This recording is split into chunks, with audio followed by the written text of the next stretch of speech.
Hello, everyone. This is Rick Morgan at Immaculate Comics. I have a special guest for you this evening. His name is Maurice Devereaux. He's a amateur comic book presser, and he is also a creator himself. I'm going to welcome him to the stage now. Hello, Maurice. Hello, Rick. So happy to be here and to Thanks. meet you finally in person. Well, Yes. in person. Of course, as person as it could be, right? Yeah, welcome. I want to say welcome. And so Maurice says he's one of the early adopters and early customers of Immaculate Comics products. He's a resident of somewhere in Canada, I think Montreal. Yeah. Is that correct?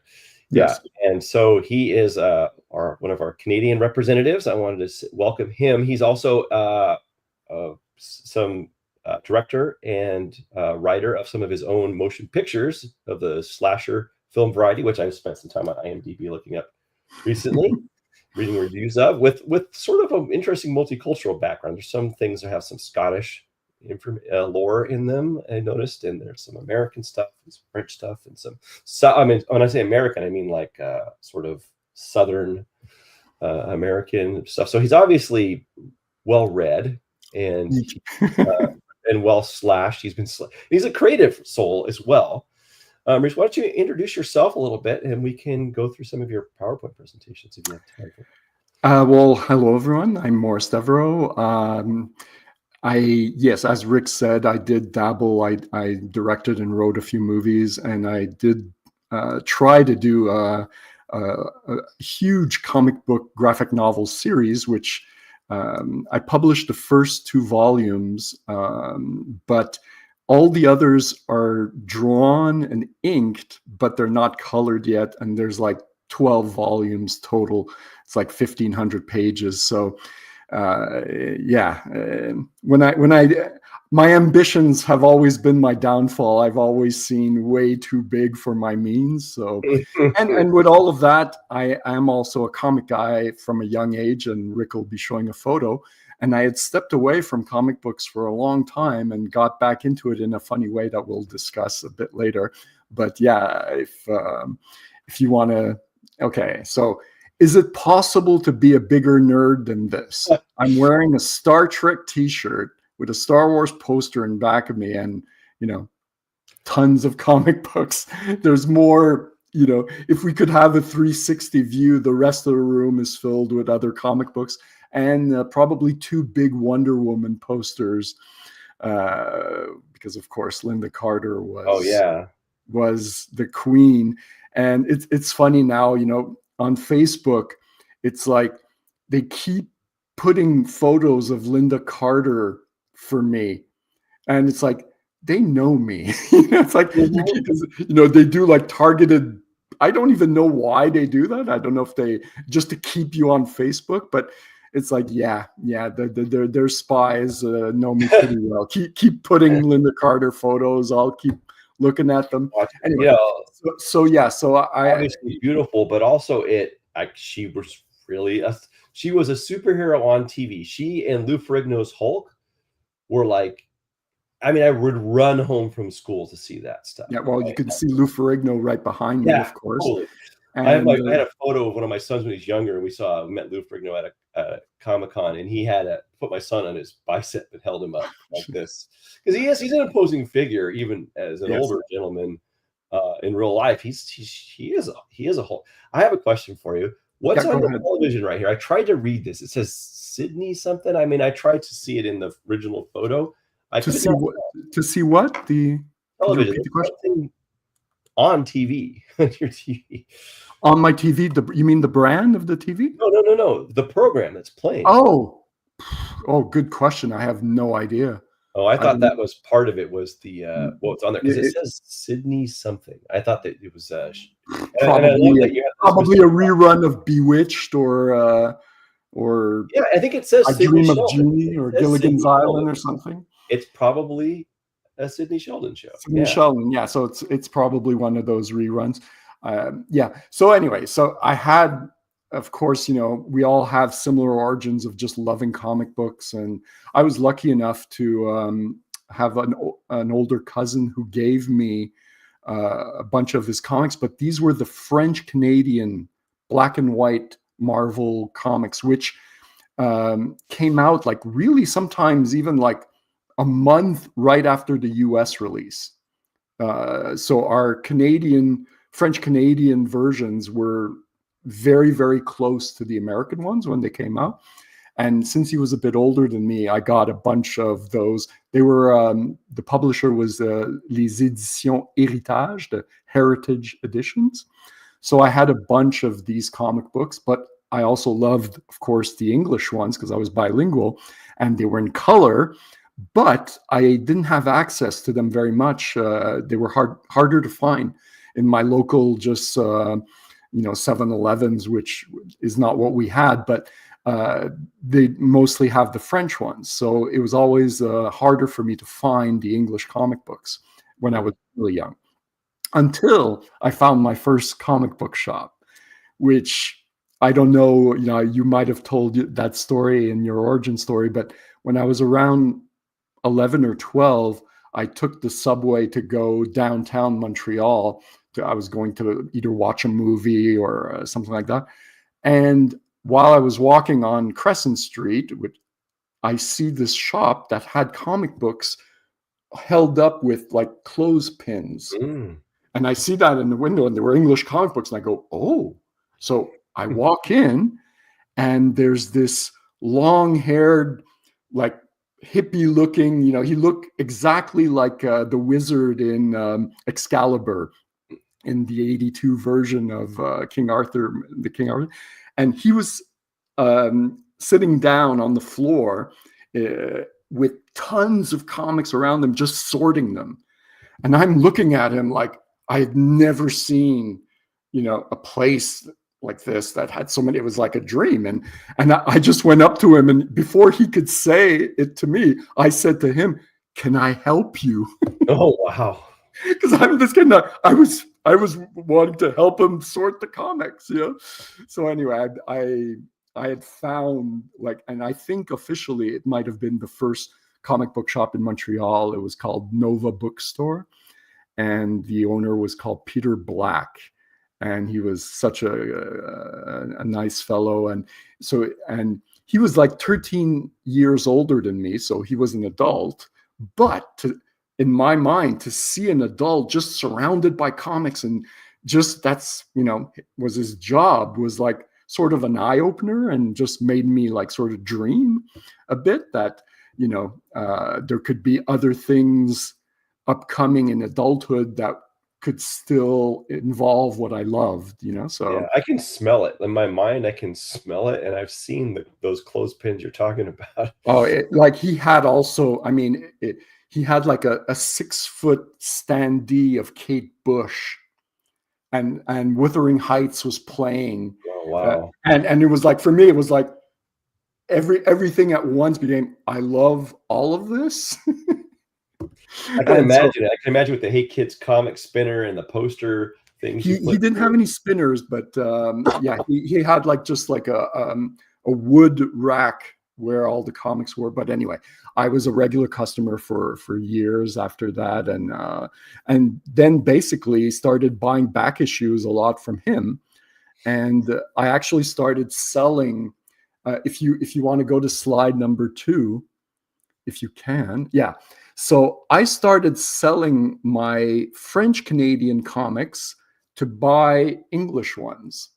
So I actually just made up my own price guide at the time, because I had seen I probably bought very, very early on my first Overstreet from him, and then, saw an Overstreet and was like, oh, okay. So I sort of just decided on prices and started to sell my French Canadian collection to buy more English comics. So yeah, so those were, and I still found these when I moved. They were still in the box. I had some of my old price lists for the French Canadian comics. So anyway, yeah, that's fun that you still have this. I remember having 3x5 cards with right.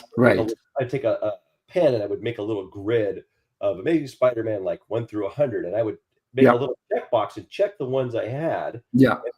By it in parentheses, I would put how much I would have to expect to pay for this book, right?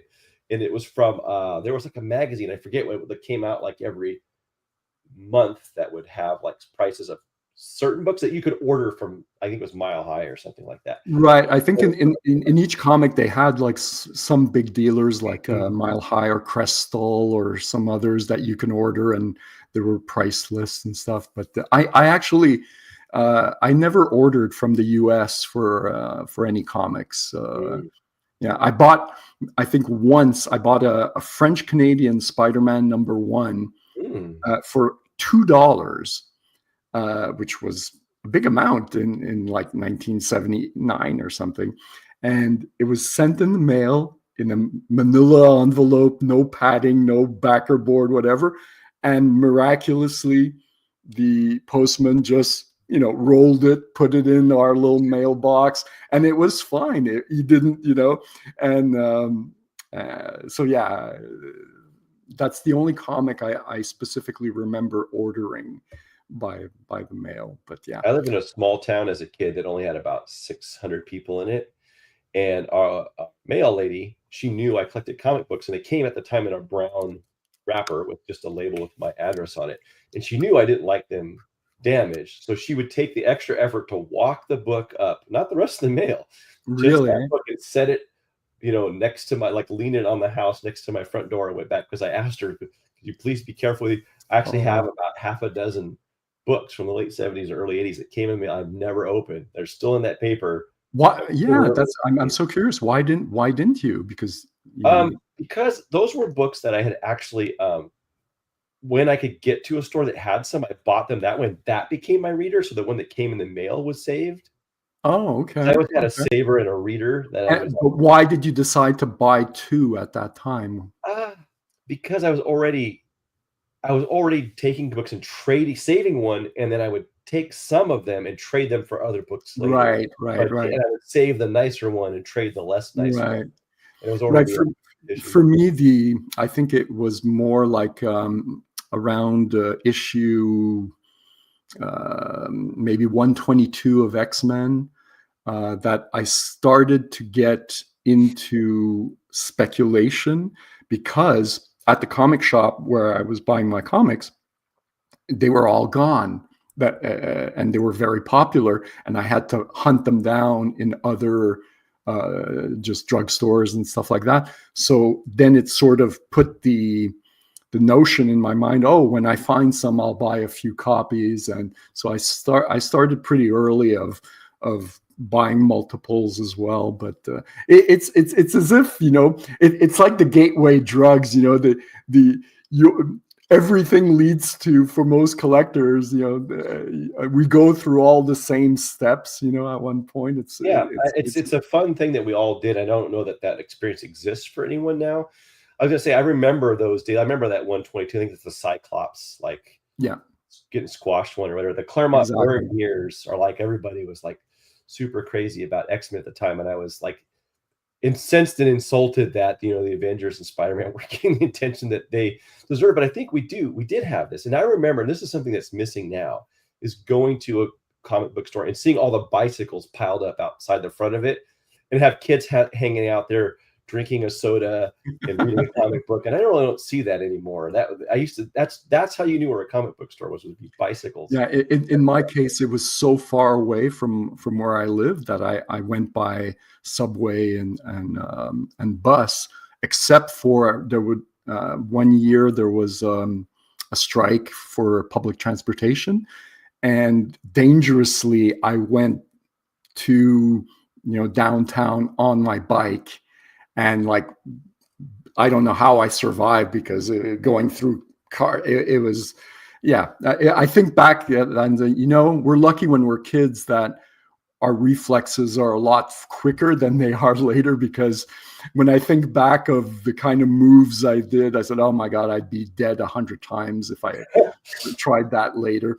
But anyway, so yeah, if we can go on too long. I talk so much. Go to the next slide. Okay, so I loved comic books, of course. I love Neil Adams, John Byrne, Bernie Wrightson, and so many others, like all of us, Frank Miller, et cetera, et cetera.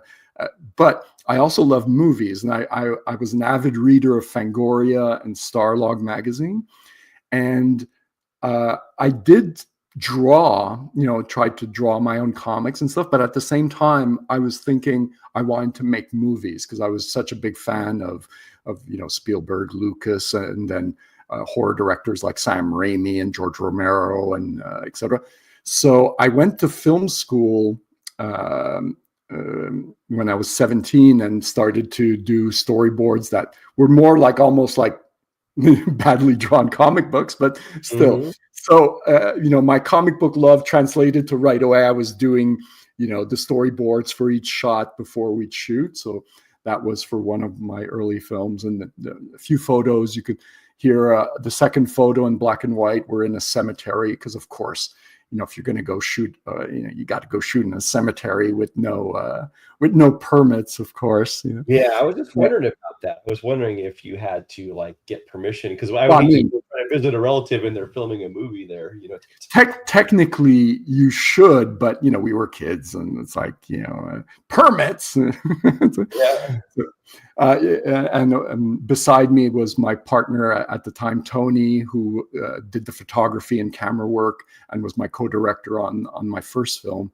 And if you swipe next slide, so we had brought even a whole bedroom set.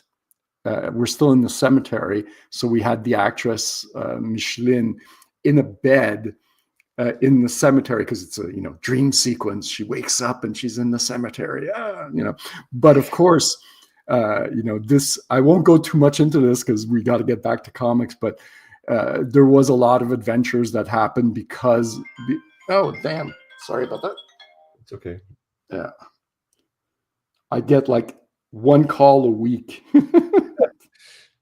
Of course. So, so we'll switch to next slide. So just, you can see on the slate, it says Blood Symbol, which was the title of my first feature film. We started shooting in Super 8, which, it's so funny for people who are young today who have access to, 4K on their phone. And it's like Super 8 was such a low quality film image and costed so much money to buy the film stock and develop it and then transfer it onto video. It's like I'm very jealous of young people today with the tools that they have access to, because when we were making our movies, almost every dollar was going just to buy film stock. I mean, we spent like $15,000 just buying film stock. I mean, so if we would have had an iPhone, it would have been the price of the iPhone, and that's it. It's like, so, but you have to do with the times you can't,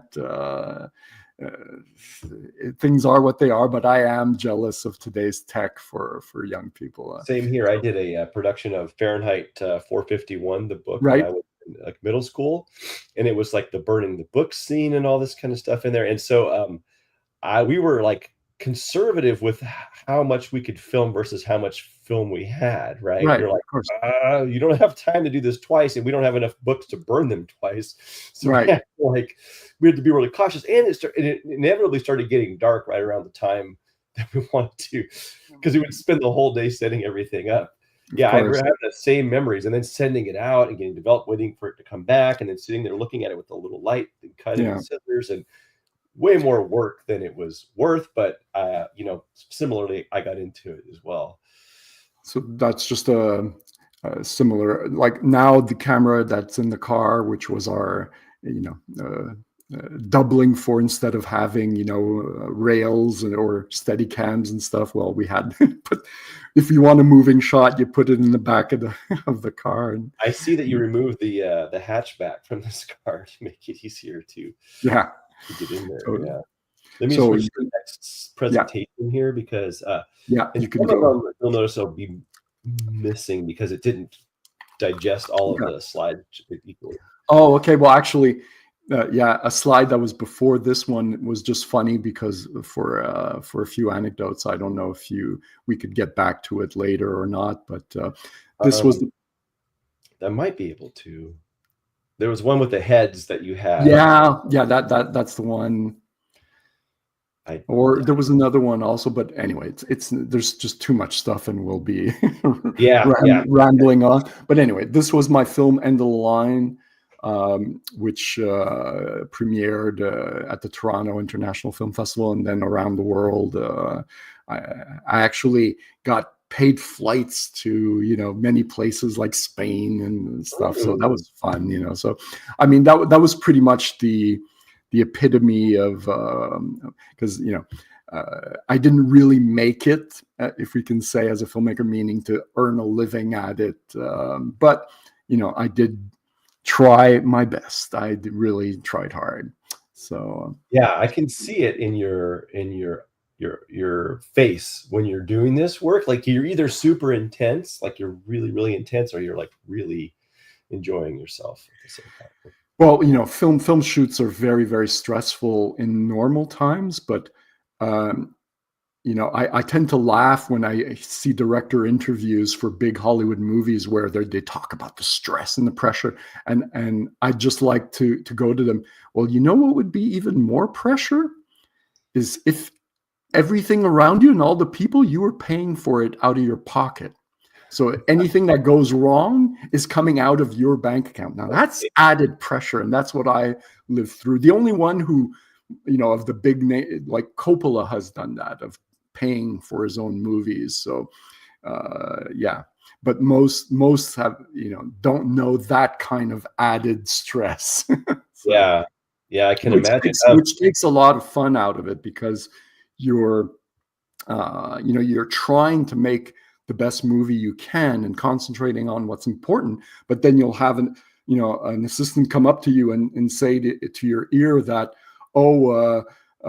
this other person in the film crew just got a parking ticket and they have no money and it has to be paid or they're going to tow his, and I have to go, take out money while you're trying to concentrate to do your shot. It's like, anyway, there's a million anecdotes like that, but we'll keep it moving. And yeah, I'm trying to. I just made us, while we were talking, I tried to take the things I think didn't make it, and I'm trying to pull them back up, because I'm going to try to do that in a moment. But what happened to comic books during this time, by the way? I think we've skipped a decade or two. Well, oh yeah, we did. Sorry about that.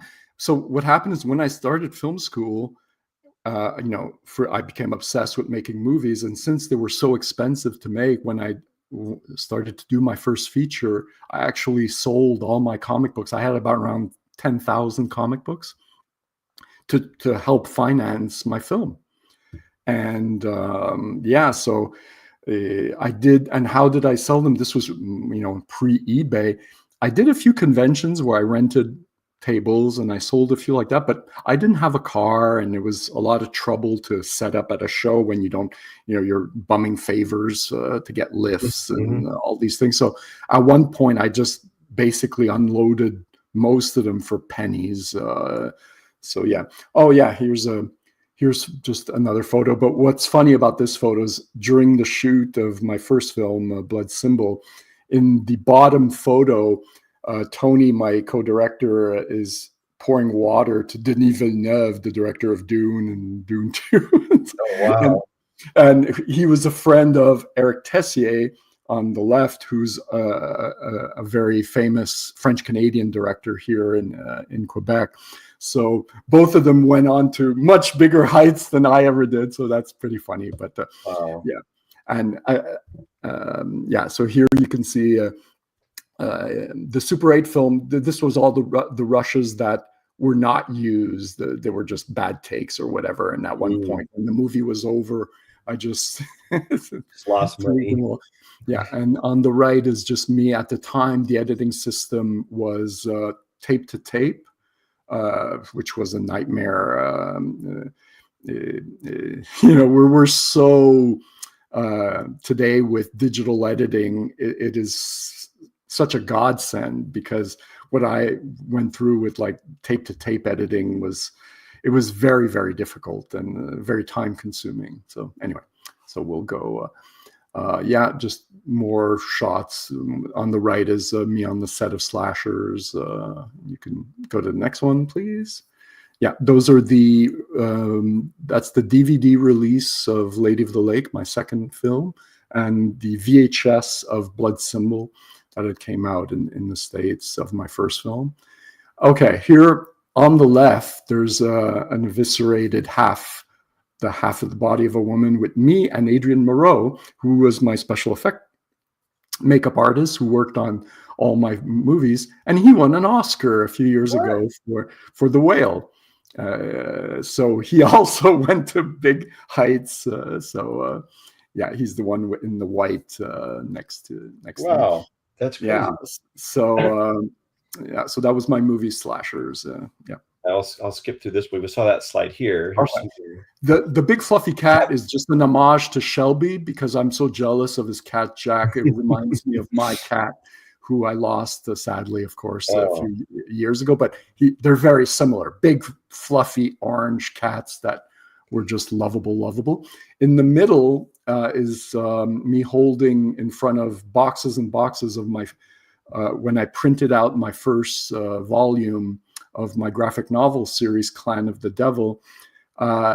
It was one of those situations where I made a rookie mistake of printing too many copies that I never, could even sell. So I basically have my garage filled with unsold copies of volume 1.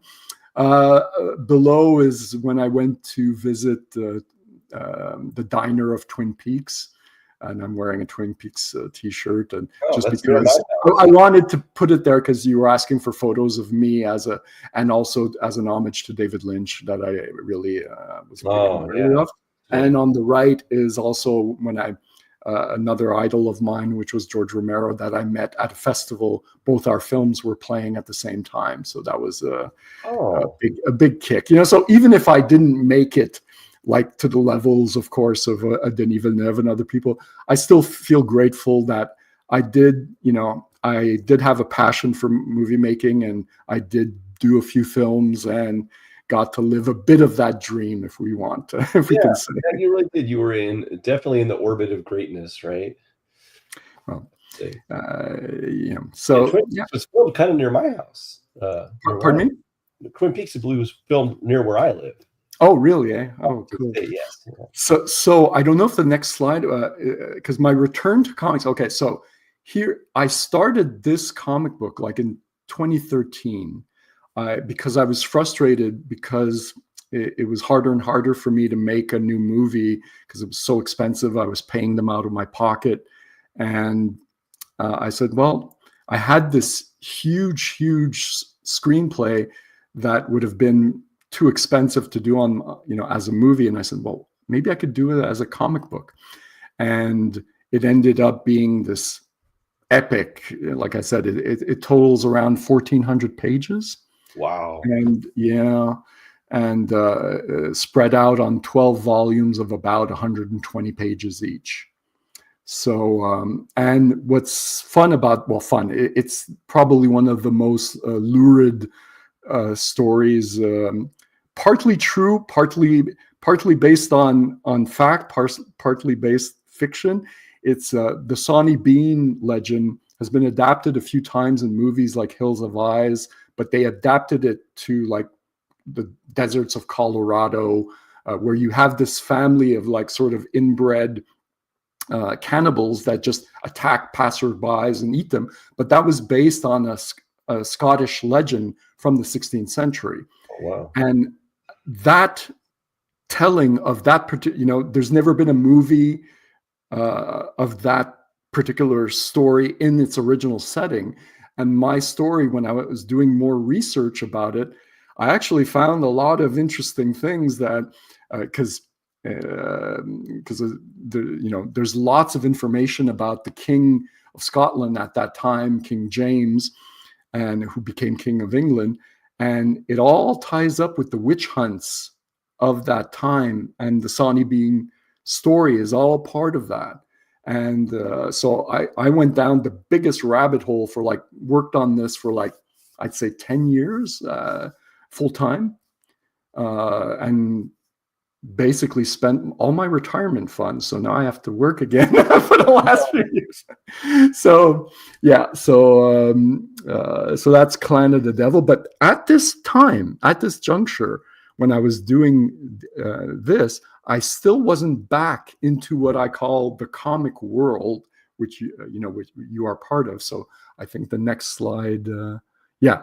So in 2016, I'm with friends. We're watching hockey, and there's a commercial for like Antiques Roadshow or something, and one of the persons was bringing comic books to the Antique Roadshow, and I just mentioned to my friends, "Oh, I used to have thousands and thousands of comics, et cetera, et cetera." And phone rings. I pick it up, and it's my old roommate that I lived with years before, like 25 years before, when I had comic books. And we used to live, his aunts had a duplex, and we lived in the basement. And I lived there for many years. And he said they were moving, and they had called him to help bring things out. And he found a small box with comic books inside. And he said, "They must be yours." And in my mind, I was thinking, well, I sold all my expensive comics years ago. I would never have forgotten an important box. So I said, it's probably just some Archies or whatever. So the friend says, "Oh, I'll go bring you the box the next day." So the next day, I'm working out, watching the Daredevil Netflix series, and remembering the Frank Miller Daredevils, because I felt the series was so inspired by Miller's run. And my friend arrives, he gives me the box. I open the box. First comic on the top is, Daredevil 168, first Elektra, and then the whole Frank Miller run. And I keep going, all the Neil Adams. And it's like, oh my God, I had like put a box away of my favorites that I forgot about. Wow. So now I have this box, and I had been away from comic books for, like I said, from 1986 to 2016.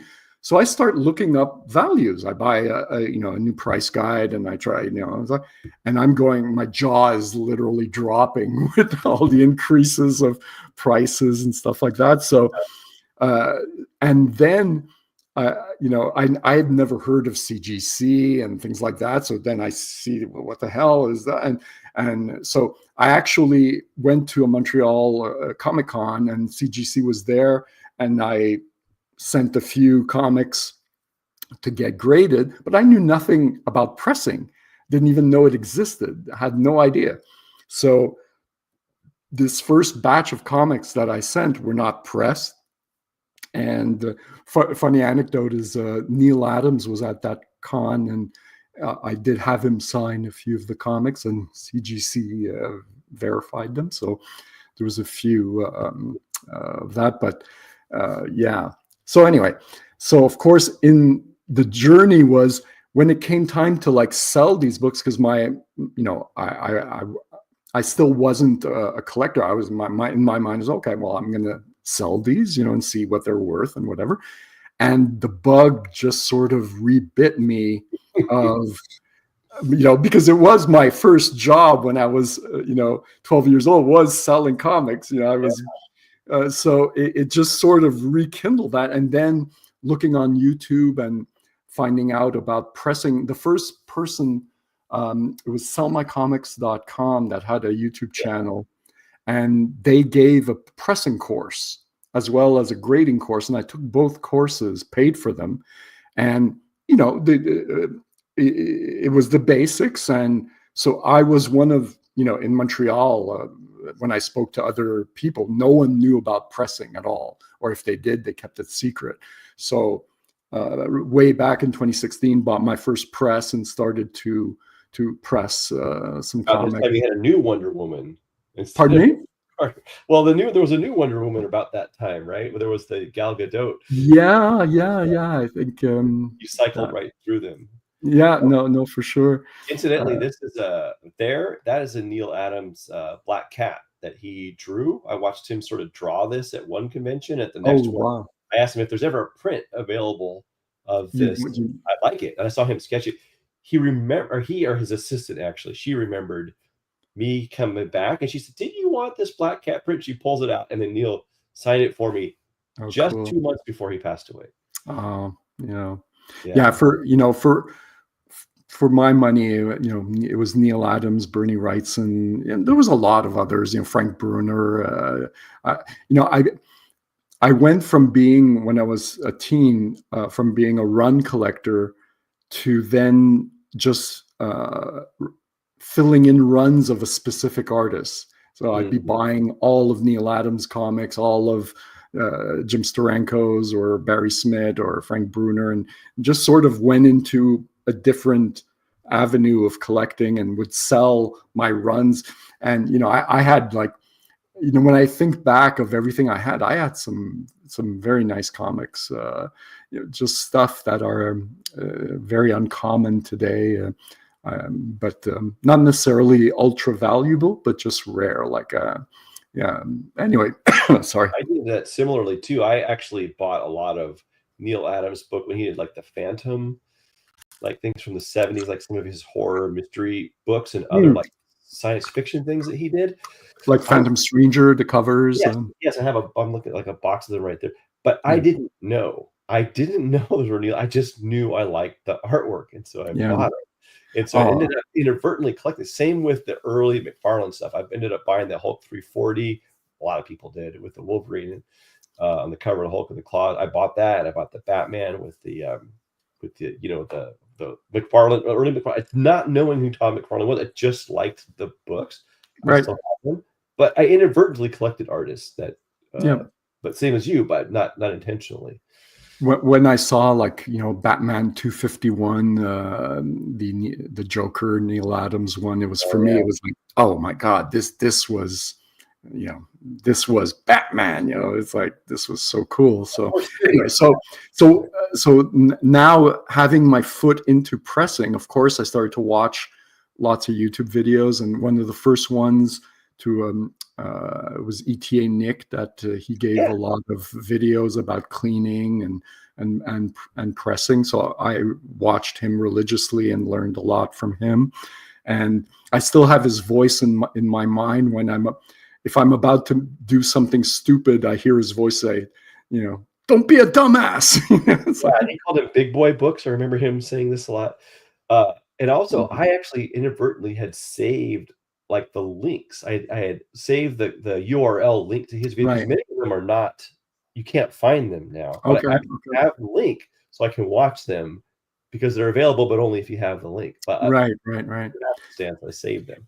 So all of this brings me to you, and like now we're nearing COVID times, where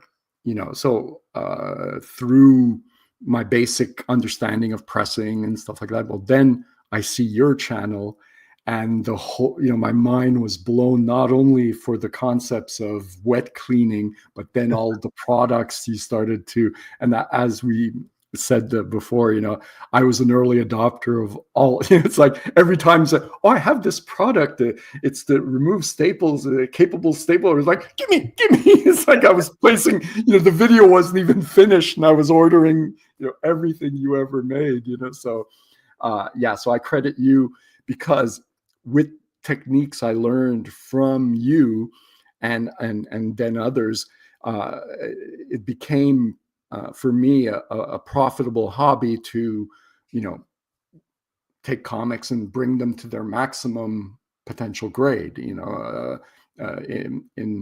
by getting all the spine ticks out and just making them as nice as they can be. And I owe that a lot to you, and I could not recommend anyone more to watch your videos and to order your stuff, and same for the other channels that I follow. I just ordered the conservation book by Dr. Paul Kosnick and Shelby Thompson, if I remember. Yeah, Thompson. I was one. As soon as they announced it, I ordered it. Not that I watch everything they do as well, and Jerry the Jitterbug, but right now, I think conservation is, in a few years, I think and I hope it's going to be more adopted, because collectors change, what they like and what they decide is worth more money, because of course in the 80s and 90s restored comics were worth more than, if you had like a 1.5 cover detached comic and then someone restored it to like a 6.5 restored, it was worth more than what someone could have got by a 1.5. And it's only with the advent of CGC that restoration was sort of frowned upon and values went down. But for conservation, which a lot of people, it's still very unclear for a lot of people what the difference is. But correct me if I'm wrong. The way I see it is restoration includes things that are not there, are there to, like color touch is not preserving the book for a next generation. It's trying to make it look better. It's it's a additive. cosmetic thing. Restoration is additive, and cleaning is often subtractive. So cleaning is right. often remove something from the book. Wasn't there originally. Right. Yeah, and I think the big, it's not there right now for conservation, but in 10 years from now, if you had a 2.0 like early Batman, issue number 2, and it's brittle pages, and it's a 2.0, and you had a 2.0 conserved, but the pages were all deacidified, and it won't degrade in the slab over the next few years. Well, I don't think it should be worth 60% or 50% of the blue label, because it's actually going to last longer and be more preserved. So I think in a few years, especially for the older and rare golden age books, I think prices for conserved books will gradually, with more once collectors get more information. And I think even to one point for CGC, once they start even maybe detailing stuff like that, all the pages were deacidified, which is, I think that can only be a plus for a golden age book, because you can rest assured that, well, if you had 2 books and one, the page, sometimes even in the slab, you can see pieces coming off for old golden age books. It's brittle, and it's if you open it up in a few years, it might come to pieces. So I think once there's more education, collectors might, and this is a might, because we never know what collectors will do with their dollars, but it's possible that conservation will go up in value, because people will recognize that, okay, this is to make it that the book can last for years and years. And anyway, so a pile of digested cellulose in the bottom of a bag in another exactly. If you're not careful. So I mean, I think it got a bad name when grading first became popular.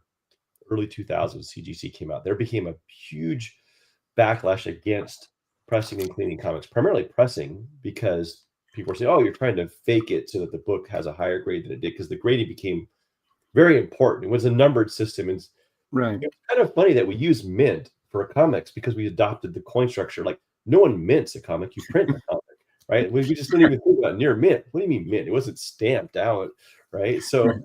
So we obviously adopted the coin system with this numbered system. So you're trying to fool that system. That became this bad thing, a bad word to do. But then later, CGC started doing it, right? And so nobody talks about pressing anymore, and there became all these weird subtleties. And again, it's because it was sort of kept secret, because people were pressing with different methods for a long time, even with encyclopedias. You were saying, it's like, just all these things had been, it just wasn't commercialized or put into YouTube videos.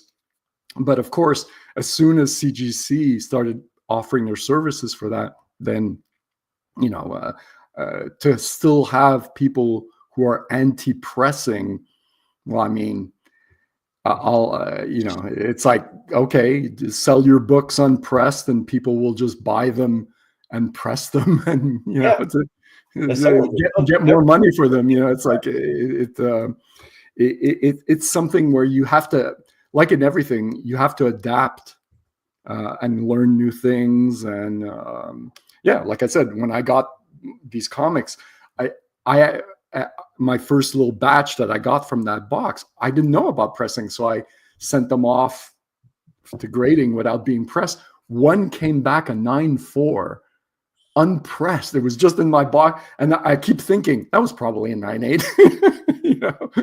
It was like that, it probably was, because it's matured in their grading. It used to be in the old days. I've seen books that were called 9.2s and 9.4s in slabs from like the 2006, 2008 time period.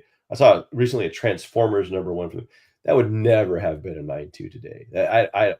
There's so many things they pick up on now that they didn't. Okay, earlier. so you're saying, well, you're not alone in thinking that for some things the grading is more harsh. That's what you're saying today. Yes. I believe so. Which makes it that, I don't know if you have the slides. If we want to show to finish off the 9. Yeah. These are just a few of the books I pressed. Of course, on the left is the American version of.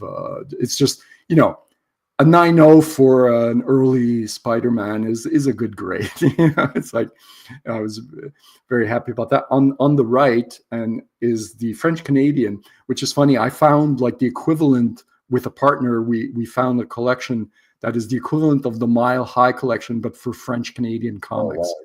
They were like, I still had to press them to get, like, I got a bunch of 9.8s and of course they're all top of census. But if you go to the next slide. What did you do with these? Are these just pressed, or did you do anything else to them to get these high? Well, I did what needed to be done. If cleaning, pressing, everything. It varies comic to comic, but sure. A lot of them had, all of them I used, of course, your boards to get ticks out and stuff like that, because that's the thing is, many people, and this is not a diss to CGC's pressing service, but we all know that if a pressing service is charging, and they have thousands of clients, they're not spending an hour on one book. It's like in out, it's like but for people like us that have learned all the methods, we're using we're using everything possible to get every little tick out that, and for some comics that can make a difference between an 8.5 and a 9.4 and a 9.6, if it had just been sent to, a pressing company that just does a straight press, with no minute touch-ups, because when I see what some people charge to press for a book, I go, well, I'll never press for other people. It's not worth it. Mm-hmm. It's like, for the time I put into getting a book right, it's like, well, I mean, I'd have to charge $100 per comic. It's like, it's not worth it. Yeah, I don't charge anything. I know. I don't know where you found the time with your family full-time job and pressing all these comics for other people for. Yeah, it takes the fun out of it. Before, if I charge money, I hope they gave you gifts like comic books or something. I never ask for it, but I will often, not then, but later, they'll send me some book they think I'll like, and they're strange and unusual, or maybe there's a big piece of dirt on it or something I can clean. And I do get these, and I very much appreciate it, because these are one-of-a-kind things I could never shop for.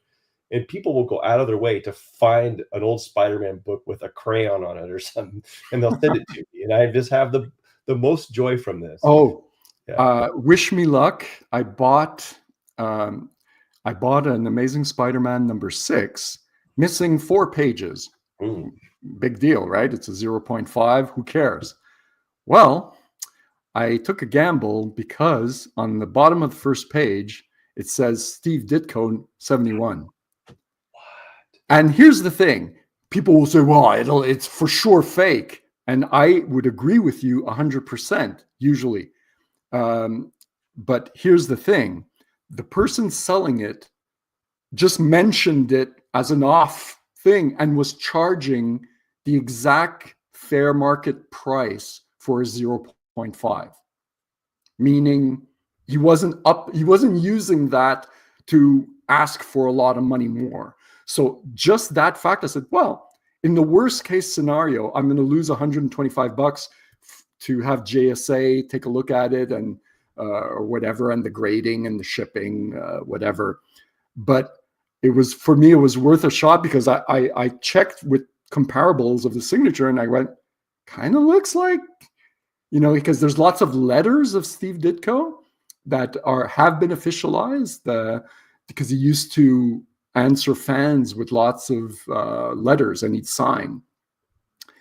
And the signature looks pretty similar, but for me it was because I have found, on the off chance it did get certified as a Steve Ditko signature, I could not find another comic book that is authenticated Steve Ditko signature, like a Spider-Man comic with his signature. I haven't found one. Wow. I haven't either. I have this, which is that I've seen before. Yeah. To Rick, with the Spider-Man eye, which I count as Steve Ditko art, even though it's just a pair of eyes. Yeah. Well, my pride and joy right there. Well, exactly. So, but anyway, just we were talking about Spider-Man. So yeah. So the last slides were just other. I see. Jerry is asking a question about, is the paper different? That's above my pay grade. It's black and white. It's still newsprint. I treated it the same as I would have treated a normal American comic book, and it reacted the same. So is it different? I really could not tell you, but it reacts the same way as an American comic book, and it was made, like I said, at the exact same time. So the printing processes were probably similar. So yeah. Does that say "he who chastises" under that? I'm trying to translate that in my own brain from French to English. Celui qui châtie would say the one who passes judgment. I see. I'm thinking of chastise in my mind. Yeah. Or chastise. Yeah, chastise. Yeah. Okay. So someone's saying they've seen a lot of Charlton signed by Ditko. But have any of these Charlton been authenticated? That's the thing. I haven't seen any tracked sales of an authenticated JSA Ditko signature. So there, yeah. So these are just a bunch. Like I said, this was the mile high for French Canadian comic books. Yeah. Were these wet cleaned, or were they all just pressed and dry cleaned, or what? I mean, people are going to ask what you did to get. Yeah, I think there's only a few that I wet cleaned. Most of them were just dry cleaning and tack iron work and pressing and stuff like that. The reason, because some of the older French Canadian ones, sometimes they had these white covers in the back that either through other comics, like there was like a thin film of spotted ink all on the white, that with eraser you'd get a lot of it out, but there would still be like a film of it wasn't, so that there's a few of those that I used the ImmacuClean on, and no issues. Yeah, because a 9.8 Spider-Man 238 with the tattoos in it is going to. There's no tattoos in the French Canadian one because the tattoos, the tattoos was an American. It was a whole American thing, and it didn't. So the French Canadian one, there was, and yeah. But what's funny is that it still says, they still translate it as if it was in there, but it's not. It was never in there. I see. Yeah, because it says free lakeside skin tattoos. Inside. Yeah. The one thing with the French Canadian editions, what's hilarious is, well, actually, the one on the left at the bottom, there's like a box that says "Surveille ta photo," which means look for your own photo, because kids would send photos of themselves, like physical photos, and then they put a page with all the fans, just their photos. And that was a thing because this is still like in the 70s. And many covers, for some printing reasons or just shipping, sometimes this French-Canadian company didn't get in time to release the comic, the original cover or printing plates or whatever that Marvel was sending them, to have the real cover that should go with the issue. So they'd take a panel from the issue and just blow it up, and that would be the new cover. And the most famous one is Hulk 181. Instead of the famous Wolverine cover, you have this panel of just a close-up of Hulk getting punched by Wendigo from either the issue before or from number 180. And it's an unfortunate thing because it's such an iconic cover, but that happened like sporadically. Every major superhero run from Marvel, there's at least like maybe once every 5-6 issues, there'll be these like totally weird covers that that could have their own charm because they don't have an equivalent elsewhere. That's interesting. I know that in a few of the Amazing Spider-Man early run comics, Steve Ditko and Stan Lee got in fights famously, didn't like each other much. And it got to be that Stan Lee would just hand Steve Ditko an outline of the plot, and then Steve would draw all the art, and Stan would have to go back and try to figure out the dialogue that made it up. Famously, Amazing Spider-Man 10, the cover was drawn by Jack Kirby, but the interior was drawn by Steve Ditko, whose art I've come to really appreciate. But Amazing Spider-Man 38, the cover is just an interior panel that they blew up because they weren't talking to each other. He wasn't coming back to cover for that book. So it happened a few times like that. So here in America too. Yeah. So for Spider-Man 38, they took one panel and blew it, but then they had like little squares with different images. So they kind of gave it more of a design effort. For the French Canadian ones, if you go to the next slide, there might be the Hulk one. No, that's just two more of. I put these out into these are just US ones. Yeah, these are, by the way, prizes for a lot of people. I don't want to like dismiss because a lot of people have these two books. Yeah, no, for sure. And again, I credit using your tools, because once again, we all know how CGC can be tough, and the difference between a 9.8, a 9.6, a 9.4 to the naked eye for a lot of people would be, hey, they're all in great shape. To get it over to the 9.8, you need the specialized tools, unless you're very lucky and just found a perfect copy. But and that's pretty rare. I think. Yeah. Let me get to the other presentation here, and I'm going to see if I can find while you talk, I'm going to see if I can grab a book to show here. Yeah. These are just the Daredevil one is, it's just, it's rare in 9.8. It's not a rare book, but to get a 9.8. And the one on the right is, of course, the First Blade, which luckily had the same US cover. And a 9.2 of that is Top of Census. Here's that. I know that issue very well. Yeah. And these are also interior. Interior but you see, they added all like the blurbs and they added the spill, chills, and thrills. They jazzed it up a bit. But if you, I don't know if the Hulk 181 is. If you go to a next slide, you might see it there. No, okay. Oh well, there's an come back. Come back. You see the Jungle. That's Jungle Action number 6 on the right, and that one is an interior panel, a splash page that they used as the cover. And the colorist didn't know Black Panther was black, or that it was a full costume, and put him in shorts and blue socks. His underwear and socks. Yeah, so it's like completely ridiculous. So he looks like someone stole his costume. Yeah. He's like just got out of bed and he's I have to fight in my underwear, just had time to put on my mask. And anyway, so you see, so the Hulk 180, that one, they had the real cover, but I don't know if it's coming up, the Hulk 181, the French Canadian one. But well, you see here on the left, this X-Men, that's giant size X-Men 1, but they use the splash page as the cover.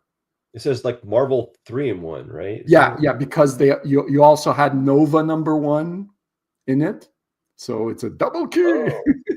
So and it had Defenders, I think, like some random issue. But the thing is, it is the French Canadian giant size X-Men 1, but with an alternate cover using the splash page. So and it looks stapled too, not square bound. Like the, it's stapled. Square bound. Yeah. The Nova is just again a normal.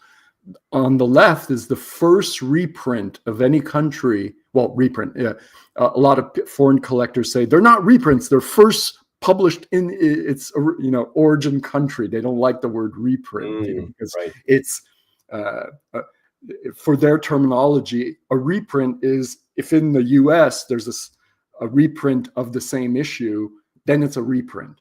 But if it's the first time it comes out in a specific country in their specific language, it's the first time that comic, it's an original of that in that country. So it's a but that's the thing. It's like for the French Canadian comics that were coming out a month after the US releases, are they reprints? Well, yeah, but they're the French, they were, so they're from the same time period, exactly, they're like a month. So it's a very, more astute foreign collectors could weigh in, but that Showcase 4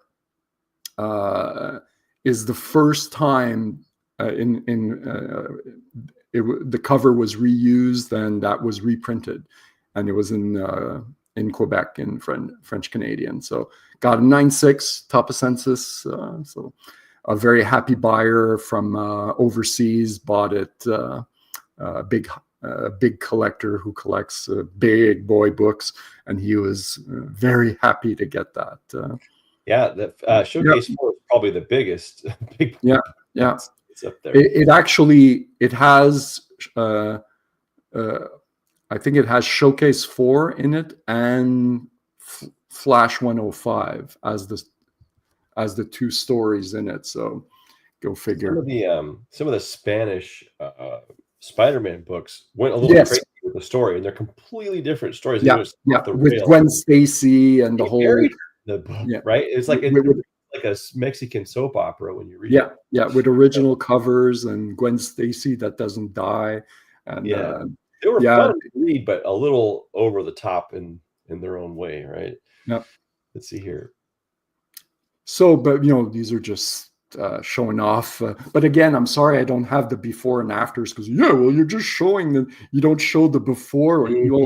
I'm not. The people who do all the before and afters are usually because they want to advertise their services to other people. So look what I can do with your, well, for me, you might have a photo from where you bought it or something, right? The what? If you purchased it on eBay, you might have a photo. I might, but it wasn't planned out that way. I would have to get into my archives to see if I had it. So sorry about that. So there's no before and afters. You'll just have to take my word that when I got them, they weren't 9/8 until I worked on it. I mean, who doesn't? My heart beats faster when they see a 9/8 Wolverine, right? Well, yeah. So I think we're same thing here on the right. X-Men #2 for French Canadian has the splash page of X-Men 94. So #1 was giant size X-Men, and then #2 is 94 with the splash page of X-Men 94. Mm-hmm. They used the real cover of 101 for #9, so that one has the. But yeah, so and that's the last of the ones that I was able to get to load up. There's no more. I don't have all point available. But well, that's fine. We didn't want it to be a 3-hour epic. Yeah. Yeah. Well, I think all of us watching this show like to see what people can do. I mean, part of the reason people like this, I think there's like a brotherhood, a fraternity, you might say, of people who really like this, who understand, have a common shared history and understanding and love for this art form as almost like literature, and art as the art. And then there's also another art form, which is the restoration and the conservation of the books, right? There's two levels of art here, and you can see why it appeals to so many people.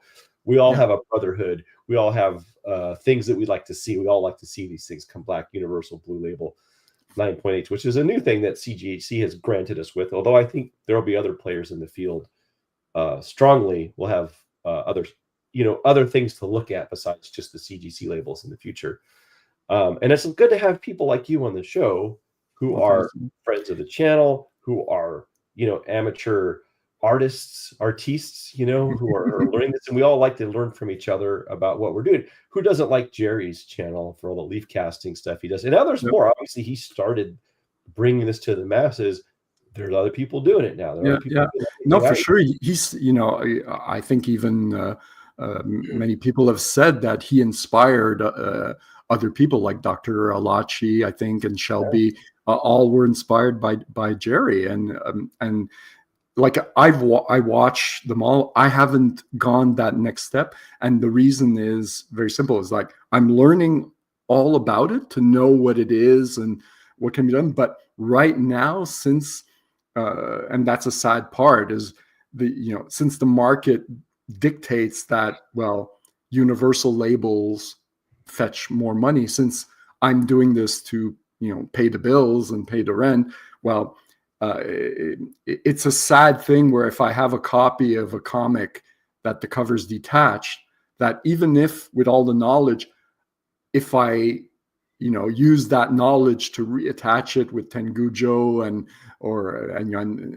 mend it up, well, if I slabbed it and sold it, I'd get less money than if I just left it alone. And so that makes me sad sometimes, because and that's why I watch all the conservation shows, is that I do want these comics to be preserved and so.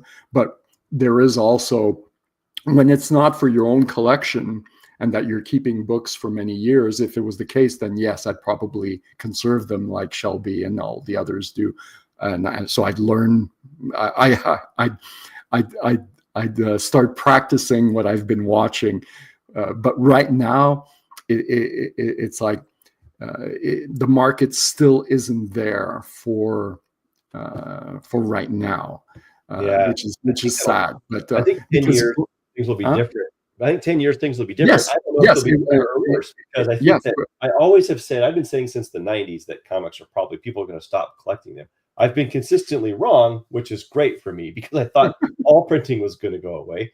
Okay. But I also thought that at the same time, I thought that there would be a load of people who didn't buy them as kids, and so it wouldn't be like this. We have this ingrained memory, this shared experience, but we're getting older. There are people who did this in the 60s, in the 40s. There may not be anybody doing this in the future, but I've been consistently wrong. There have been a lot of people continuing to buy these books who get into it for video games, who get into it for movies or some other reason, and still love these books. So those books need to exist in the future for us to sell them. In order to trade them, they have to not be a pile of dust. No, for sure.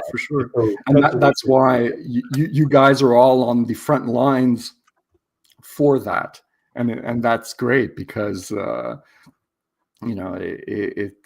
it will become more and more important in the next few years. Will prices go accordingly? That we can't know, but the importance of it cannot be understated. If there are no unconserved books who haven't been deacidified or neutralized, then granted that all the conserved books will be worth more, because all the other ones will be gone, right, in another 50 years or so. And I'm gonna close this off. So I wanted to give a little preview of this. Oh yes, go ahead, and I'll be putting in my order. This is a prototype of a new a tick attack board that I'll show you this book here, how it fits a lot better in the cover. I'll show it closely. And it is because of much more even tacking press. See it looks, you can see the tip of it there, how you can rub here, and it fits very well. It makes a perfect arc for getting the tack. They work well when I can make them. Right. I need the high. Will you have a version that's not with a hole in the middle, but filled? Yeah, I have several. In fact, they look like this. Yes. Okay. These ones take like several. It took me 11 hours to print 3 of them, actually, like that. So I'm making all these prototypes like this so I can get them done faster, because this edge is important. And I'm actually making some patterns in the center that take less time, because making 2 a day isn't gonna cut it for me. Right. And these are made with like ABS or polypro or high temperature material, so they don't deform under the tacking iron. But I'm finding that even the cheaper ones don't actually deform. So there's a lot of what have yous, but the model of it, how it works, is working very, very well right now. It's just, can I make them in a repeatable fashion that that is good for the masses? And of course, I always test them. I don't give them to anybody until I've worked out all the kinks and practiced many times. I might even send you one for free to test for me. Well, one thing's for sure, we owe you a big debt of gratitude, because, you know, I'm sure with your full-time job and doing all this for the comic community, you know, people might say, oh, well, you know, he's selling them, so it's a business. Yeah, but he could probably be doing a lot of other things that would be easier and make more money if money was just the only goal. So yeah. I am certain that all this time you're doing for these tools is out of your love for comics, because if it was just money, you'd be doing other things. You know? Yeah, like, you're exactly right. I also, most people don't know this, but I'm a consultant for the CDC. I'm one of their 1099 employees. That's why I go to Africa so much. But I also, I teach at the University of Washington in the Graduate School of Chemistry. I teach at a local community college. And I do all sorts of other little jobs that send me around the world. And I travel a lot. So this activity is the one that takes the most time and the least income, right? So it has to be for your heart, right? I mean, because it also, it is a tremendous effort. Like, I don't know if people know this, but like developing every one product to develop, there's like 8 to 10 that I develop that you don't see, because I don't trust a normal, average, everyday person to use it without hurting the book or hurting themselves, right? There's safety factors. So there's a lot no one will ever see. And then by the time you do it, I've made hundreds of these things, tried them hundreds of different ways, tried all kinds of different stuff, tried to make it as inexpensive as possible. So there's a huge front-loaded effort of dozens of hours and hundreds or thousands of dollars to get to the first one that you sell for $7, right? Exactly. So it takes, right. So it has to be heart to work out. The one thing that I'm not sure if it even is something's possible with it, but my pet peeve with one of the most difficult things is when you disassemble a comic, reinserting those staples sometimes can be like a nightmare. And I know a lot of people have different techniques and they've shown them, and so, but for Butterfingers like myself, that's like my kryptonite is. So I rarely ever do it, because I know that getting to that step, I'll just be, saying, okay, I'll sell my soul to the devil. Just, can I get these staples back in without tearing?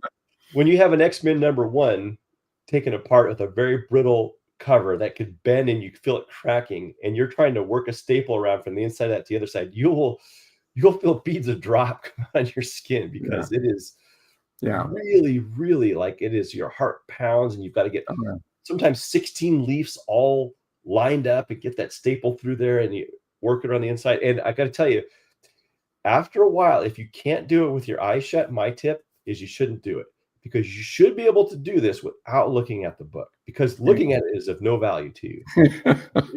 Lining those holes up will never work, right? You have to have the pages lined up where they went. And I probe them from the inside out, where there's less detection of damage or damage to the cover, and get it with the staple, get the holes lined up just right. And if you hold it there, you can snake it from the inside out and around. And if you just you train your fingers to feel it, you will be able to just drop the staple tool right in. Yeah. Well, like I said, I've watched the videos. I know some people use like a light table And I think Captain Larry has like a light setup where you can see the light coming through the holes, so it helps him. But like I said, for myself, if anyone else has had trouble, I feel, you're not alone.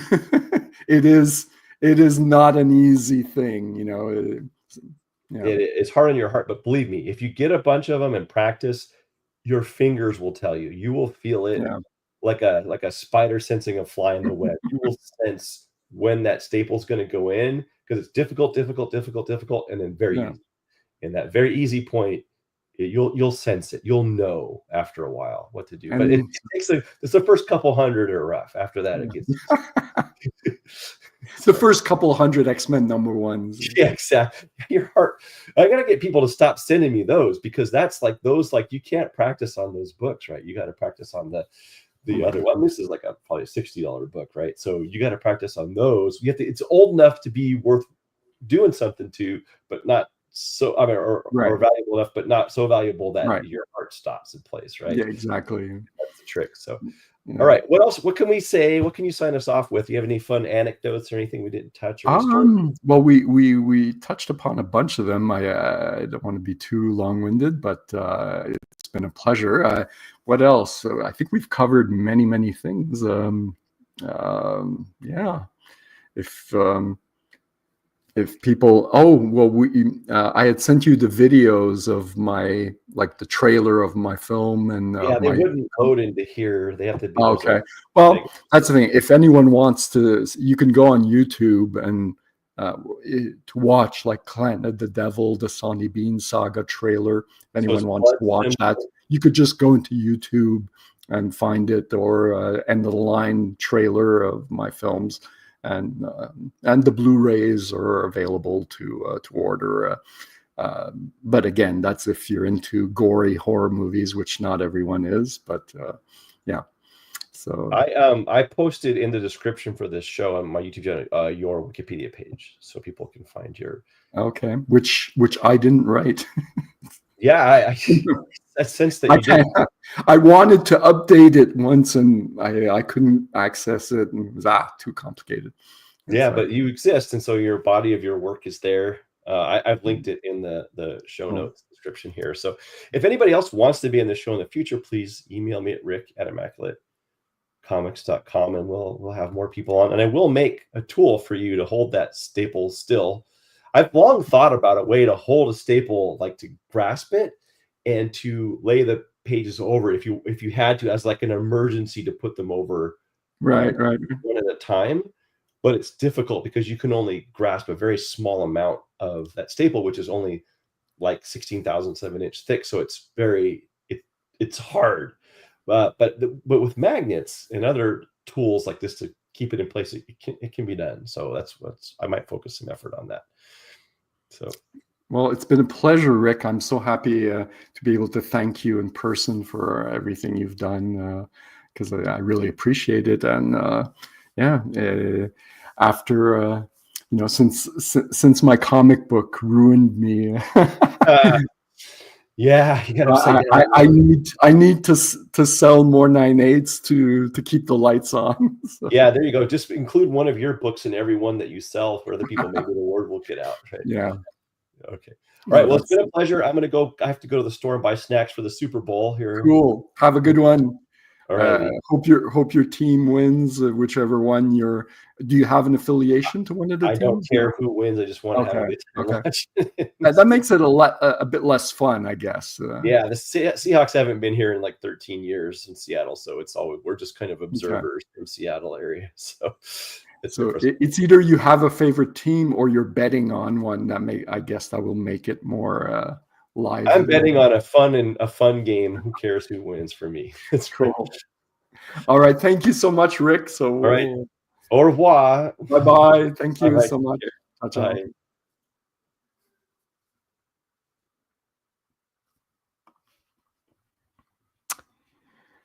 Well, if you can still hear me, thank you so much, Rick. Hope you enjoyed it, and we'll be chatting soon. Bye-bye.